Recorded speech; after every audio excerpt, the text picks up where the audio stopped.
Olá pessoal, tudo bem com vocês? Meu nome é Letícia e nós do Residência estamos aqui na correria fazendo de tudo para tentar ajudar vocês na preparação desse PET, que eu sei que tá complicado, é difícil mesmo, mas a gente vai estudar junto e vai dar tudo certo, tá bom?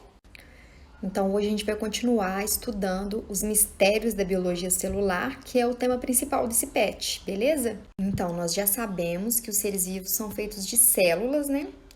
E que as células possuem pequenos órgãos dentro delas, né? Cada um ali com sua função diferenciada, e a gente chama esses órgãos, né, de organelas. Parecido. Lembra disso, órgãos organelas. Então ali cada organela vai ter uma função diferenciada e cada ser vivo possui um tipo de célula. Então, um ser humano vai ter um tipo de célula, os vegetais vão ter outro tipo de célula, e aí fica a divisão entre os seres procariontes e eucariontes. Se vocês não estão lembrando o que é eucarionte e procarionte, né, a diferença, a gente vai deixar um videozinho explicando aí direitinho para vocês. Aí vocês dão uma olhadinha lá, tá tudo mastigadinho, só assistir, tá bom? Agora, continuando o nosso assunto, por aqui a gente vai deixar as coisas um pouquinho mais movimentadas, né? Vamos falar da energia. A energia que é usada para que as células funcionem, né? Para tudo funcionar direitinho, as organelas ali com suas funções, a célula precisa de energia. Quando a gente fala de energia, a primeira coisa que vem na cabeça é o quê? Ação, movimento, calor, né? E é isso mesmo. Então, para que haja essa produção de energia, é preciso que aconteça reações químicas ali dentro, né? E o conjunto dessas reações que levam ao produto final, né, da produção de energia, nós chamamos de metabolismo celular. E entre esses processos de reações químicas das células, um deles é a respiração celular. Pois é, gente, a célula também respira. Só que alguns organismos utilizam do oxigênio e outros não. Quando há ali a necessidade, né, do uso do oxigênio durante o processo é chamado de aeróbio. E quando não precisa do oxigênio para que haja o metabolismo, a gente chama o processo de anaeróbio. Então, assim, essa parte é tranquila, gente. Então, eu espero que vocês tenham entendido tudo até agora. Se não entendeu, volta aí os vídeos que vai dar tudo certo, então. Aí, continuando aqui, vem a pergunta, né? Como que é utilizado esse oxigênio? Quando? Como que é feito isso? No processo aeróbio, né, o que é utilizado o oxigênio, que precisa do oxigênio, o processo é dividido em 3 etapas, né? A primeira delas é chamada de glicólise, que nada mais é do que a quebra de glicose. Glicólise, lise significa quebra da glicose, que é ali um dos principais carboidratos usados, né, para a obtenção de energia. Então, carboidrato significa que ele tem ali um carbono. Ele carrega um carbono, né? Carboidrato, hidrato de água. Então, ele tem tudo ali que é necessário, né? Nesse processo aí da metabolismo da célula. Nessa primeira etapa, né, de glicólise, da quebra do carboidrato ali, da glicose, ela não precisa do oxigênio. Então, a quebra vai acontecer com ou sem oxigênio. Ela independe, né, do oxigênio. Essa etapa, né? A glicólise vai acontecer no citosol da célula, né? Vai aí a imagem para vocês lembrarem onde é o citosol. E essa fase é chamada fase de ativação, onde há a fosforilação dessa glicose.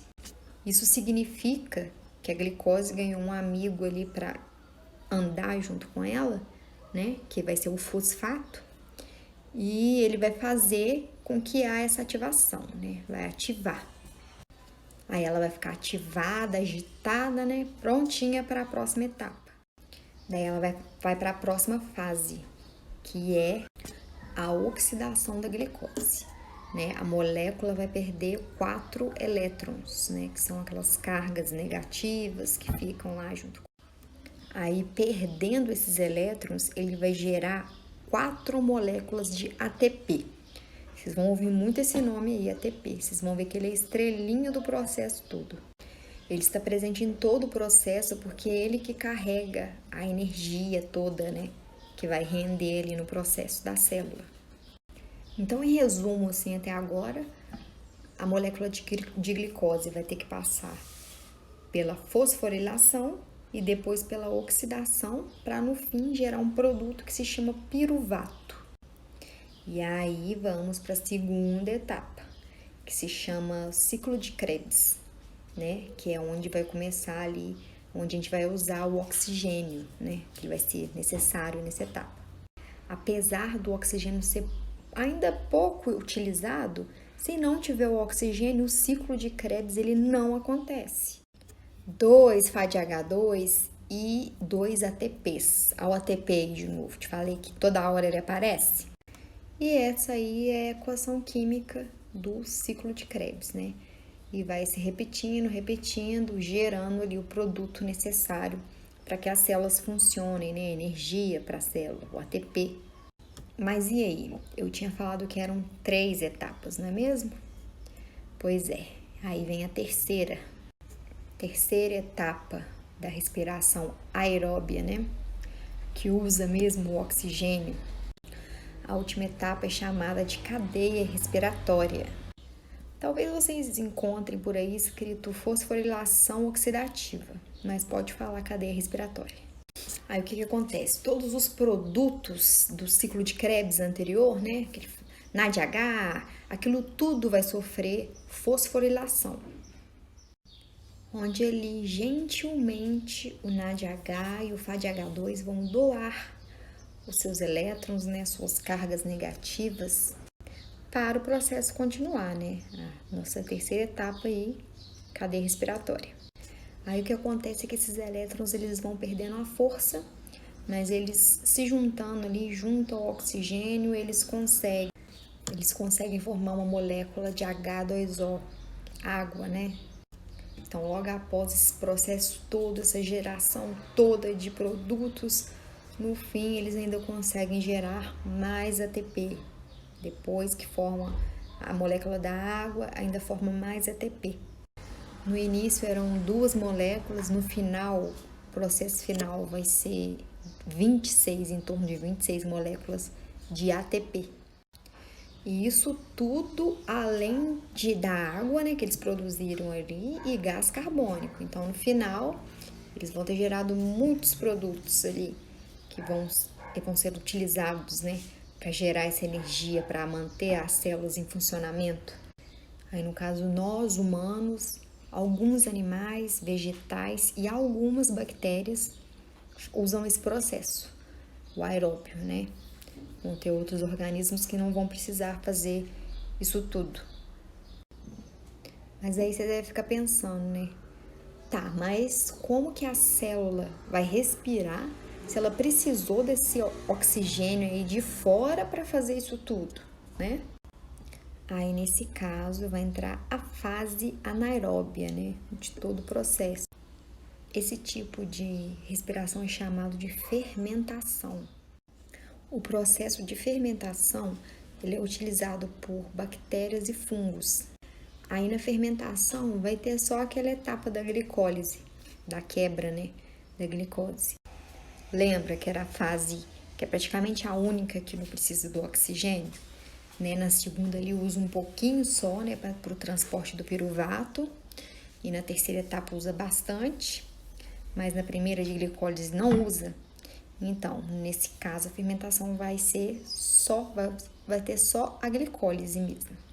Só que aí, no fim de tudo, vai ter só 2 ATPs, né? Dá uma diferença aí. No ciclo de Krebs, lá no produto final, a gente encontrou 26, né, ATPs. No caso das bactérias e fungos, no final de tudo, vai ter só 2 ATPs, né?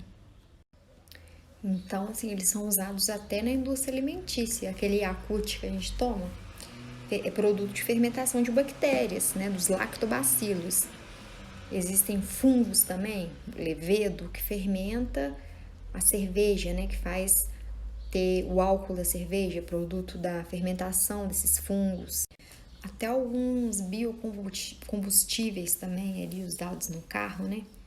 Tudo produto de fermentação desses micro-organismos, que é bem legal, né? Bem legal a gente saber que no fim do produto final, né, do álcool ali, tanto que é usado para combustível, quanto que as pessoas bebem, né, na cerveja, tudo produto de fermentação, né? E lembrando, né, que a gente aprendeu agora, para que haja fermentação, né, para que haja o produto da fermentação, a gente precisa da quebra de um carboidrato. Então, assim, eles são usados até na indústria alimentícia, aquele Yakult que a gente toma, é produto de fermentação de bactérias, né, dos lactobacilos. Existem fungos também, levedo, que fermenta a cerveja, né, que faz ter o álcool da cerveja, produto da fermentação desses fungos. Até alguns biocombustíveis também ali usados no carro, né? Tudo produto de fermentação desses micro-organismos, que é bem legal, né? Bem legal a gente saber que no fim do produto final, né, do álcool ali, tanto que é usado para combustível, quanto que as pessoas bebem, né, na cerveja, tudo produto de fermentação, né? E lembrando, né, que a gente aprendeu agora, para que haja fermentação, né, para que haja o produto da fermentação, a gente precisa da quebra de um carboidrato.